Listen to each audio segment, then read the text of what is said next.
Dankschein von der Bürgharchen Eihe ab einen Stein, geschrieben von Jimmy Evans, Saat und Rütgeschenk von Lebenswasser. Hier ist ein Kapitel für von der. Aufteilung 1. Die wichtigste Sache an der Ehe. Kapitel 1. Den Stein fingen. Sie trunken alle von dem jäßlichen Stein, der mit ankäm, und der Stein wie Christus. 1. Korinther 10, Vers 4. Am laatsten en graadsten Tag ab dem Fast stond Jesus op en roept luid: Wer durstig is, den lod ik aan om mij te komen en te drinken. Wer an mij gelooft, zoals de Schrift sagt, uit dem zijn binnenste worden levende Waterstroom ranen. Johannes 7, Vers 37 en 38. Jesus aber seht an, ik zie dat levensbrood. Wer an mij kämpft, dem wordt nicht mehr hungern, en wer an mij gelooft, dem wordt nicht mehr darsten. Johannes 6, Vers 35. De wichtigste Schriftvers, wat du in dit boek lezen wirst, sind diese.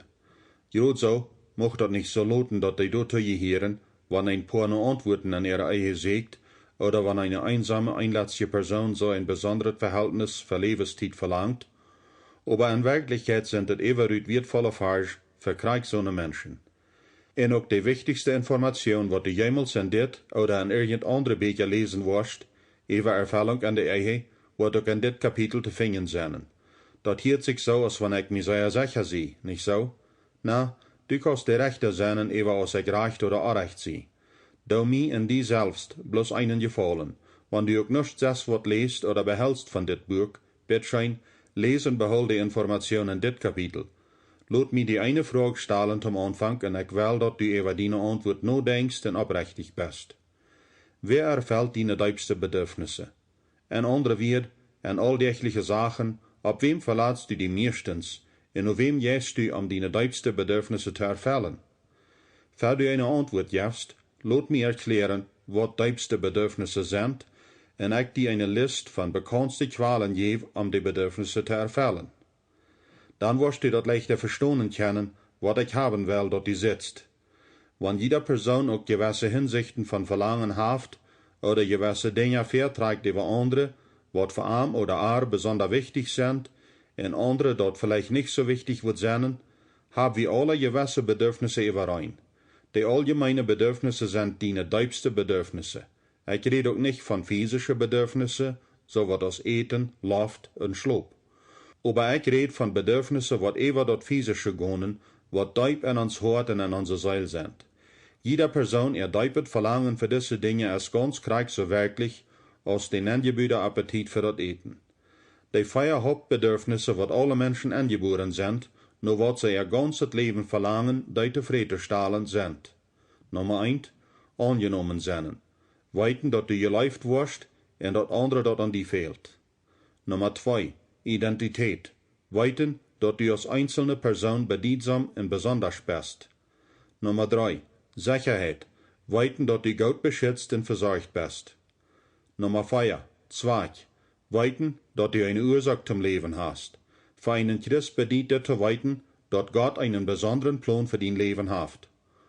Als die dir eben bewusst bist oder nicht, diese Bedürfnisse haben die durch dein Leben getrieben. Wir waren alle auf einen bedeutsamen Weg getrieben, um in unserem Leben einen Weg zu finden, wo diese Bedürfnisse erfüllt können worden.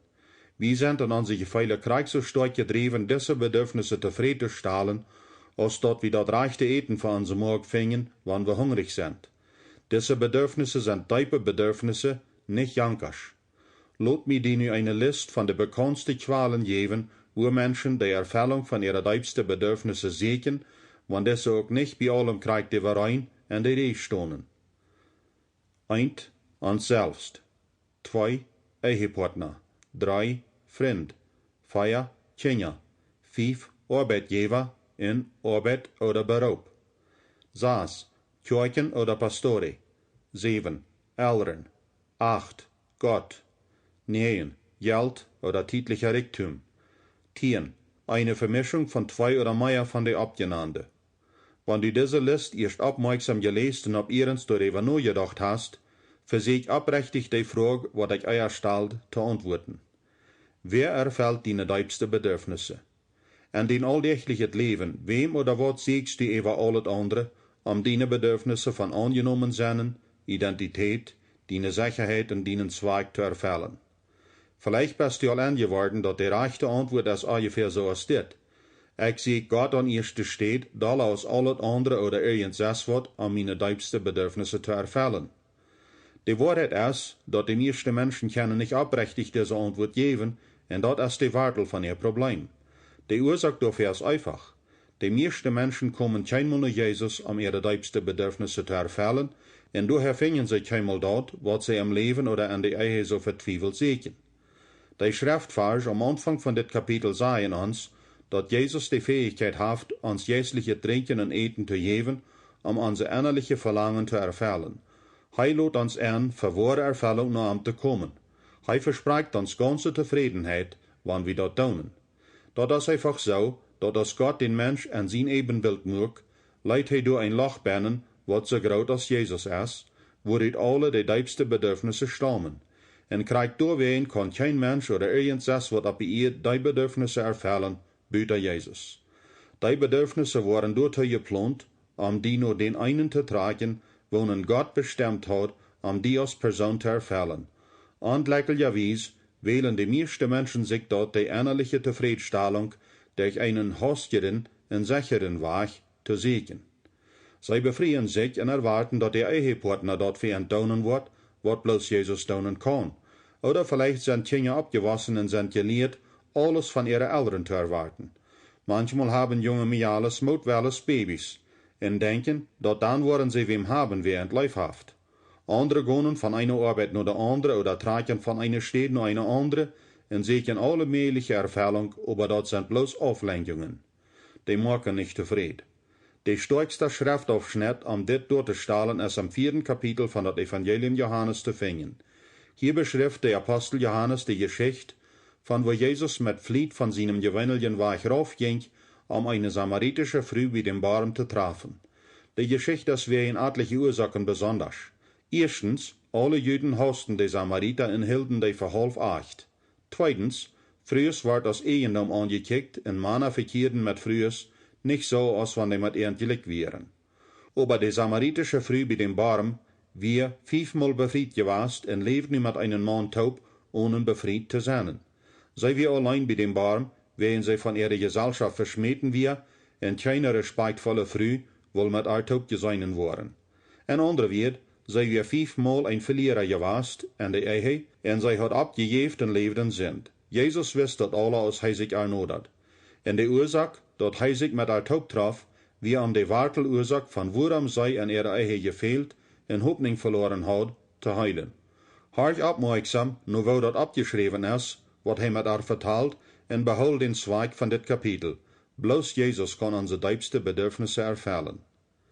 Hij kwam dan in Samaria nur de Stadt Sichar, dicht bij dat Steckland, dat Jakob seinen Sohn Josef gegeven had. Du wie de Jakobsbaum. Wils Jesus meid weer van zijn reis, zat hij zich bij den Baum dool. Dat wie almiddag. Dan kwam eine Frau von Samaria doorheen zum Water holen. Jesus zei zu haar, geef mij wat te drinken. Seine Jünger wären nur de Stadt gegangen, eten te kuipen. Dan zei de Frau von Samaria zu ihm, wo kommt dat du mij nur ein Drunk Water fragst, en du bist du ein Jüd, en ich eine samaritische Frau. Wils de Juden haben mit de Samariter nichts zu tun. Jesus antwoordt en zei zu haar, wann du de Gottesgof kannst, dann wisst wer het is, die zu dir sagt, geef mij te drinken, dann wirst du ihm gefragt haben, en hij wird die levendig Water gegeben haben. Die Frau zei zu ihm, Herr, du hast nichts, womit du schapen kannst, in de Baum ist steib. Wo kriegst du dann dat levendige Water her?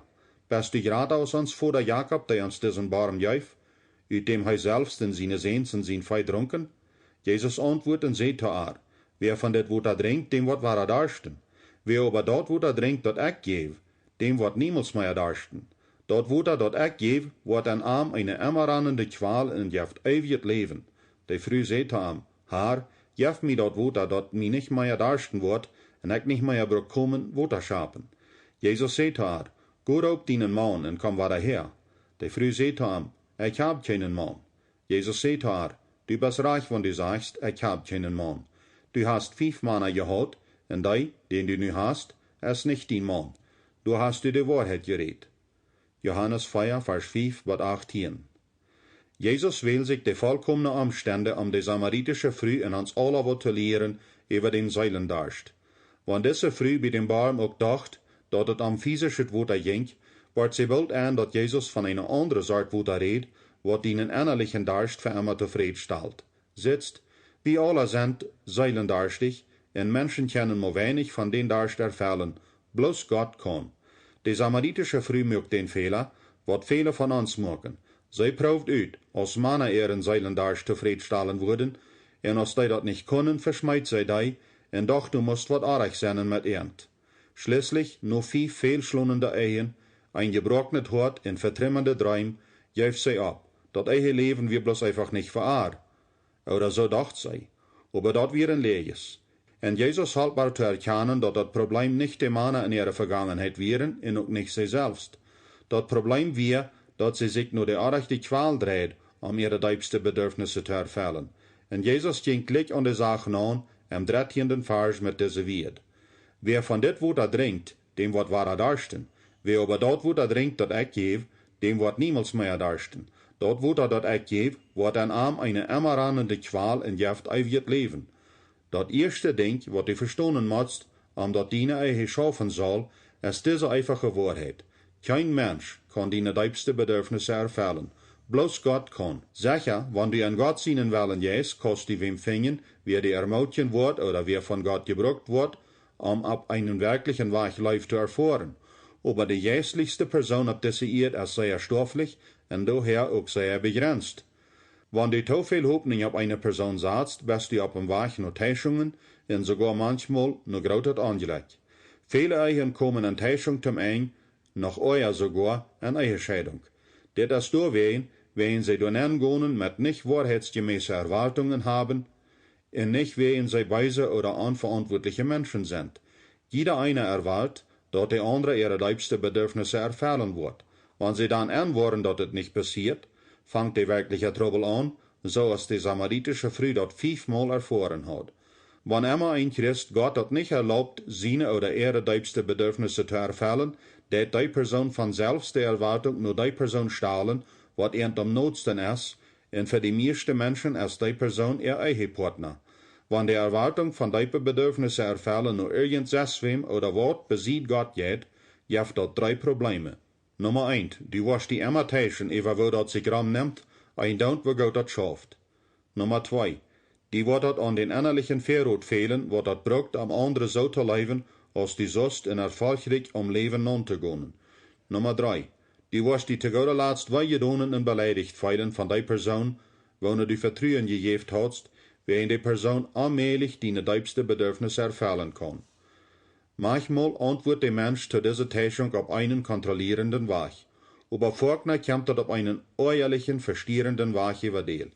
Gott sein Wort lehrt uns, was wir abrechnen können, wenn wir an die Fallen anfallen, dat wir selbst irgendwem oder irgendwas dort anvertrauen, die Bedürfnisse zu erfüllen, wat hij in ons nengedonen heeft, ons nur am zu lenken. Wer sich auf sich selbst verlässt, ist nicht verbedacht. Sprüche 28, Vers 26. Ich war dem verdammen, der sich auf Menschen verlässt, und auf die Kraft von Mana. Jeremia 17, Vers 5. Wer sich auf sein Reichtum verlässt, wird fallen aus sein dreieget Blatt. Sprüche 11, Vers 28. Vergleich diese Warnungen mit den Versprechungen, wat für die sind, wat an Gott vertrauen. Aber der Herr wird dem Mensch sehen, wer sein Vertrauen auf ihm sagt, der sich ganz auf dem Herrn verlässt. Der ist gleich so als ein Baum, der an ein Wutter steht und seine Warteln Rie verschmiert. Ein Daunt, wenn dort dann noch heit wird, hij braucht sich nicht ängsten. Seine Blätter worden rein blieben. Ein dreht Jahr bedürt dem nicht. Hij hielt nicht ab mit Fruchttragen. Jeremia 17, Vers 7 und 8. Ein Leid auf der Reise nach Jerusalem zu singen, die sich auf dem Herrn verloten waren, feststunden, die waren ewig blieben, so als die Burg Zion. Psalm 125, Vers 1. Wer sich auf dem Herrn verlässt, wird sicher sein. Sprüche 21, Vers 25. Wenn wir den Unterschied bekicken von an Gott, Menschen oder Dinge vertrauen, unsere tiefste Bedürfnisse zu erfüllen, sind da wat eventuell große Unterschiede. Die Verschiedenheiten sind sehr klar und leicht zu sein. Was sind die Folgen von Menschen, Dinge oder Gott vertrauen? Wenn du an Menschen oder Dinge vertraust, dann hängt deine innerliche Sicherheit von wem oder wat auf, wat du nicht vorhersagen kannst, wo dat sein wird, en ook nicht kontrollieren kannst, en wems Taurot, um deine Bedürfnisse zu erfüllen, begrenzt sind. Deine Fähigkeit zum Leben ist abhängig von wat du von anderen kriegst. Dein Leben ist gefällt mit einer Umgebung von Täuschung und Frustration. Die tonen hohe Erwartungen von anderen machen eine negative, ungeholte Umgebung an deine Verhältnisse, wann es nicht so einen starken Druck um die Jaft, was andere Menschen von die Weich schifft. Wenn du Gott vertraust, dann sind dit die Folgen. Deine innerliche Sicherheit und Kraft sind von dem, was ganz treu ist, in unbegrenzter Taurodhaft abhängig. Deine Fähigkeiten vom Leben rand uit eine innerliche Qual, was zu aller Zeit da ist für die, der Heilige Geist. Wenn andere die nicht wat geben, kannst du dann noch frei leben, wodurch du beend mehr wert wirst und deine Verhältnisse stärker worden. Dein Leben wird erfüllt mit einer Umgebung von Segen, Zufriedenheit und Mutgeanstellung. Deine wahrheitsgemäße Erwartungen von anderen tragen die Nodertaub mit anderen, indem du die leifst und ernt von die jafst. Als ich Kernfried, wie ich nicht geworden darüber, dat ich von haar erwart, wat bloß Gott für mich doen kann, aber dat es krijgt wat ich deed.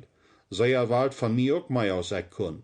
Der Anfang, von wo Gott unser Ehe heilen kann, käme dann, als wir beid antworten, dat bloß Jesus fähig wir, unsere diepste Bedürfnisse zu erfüllen.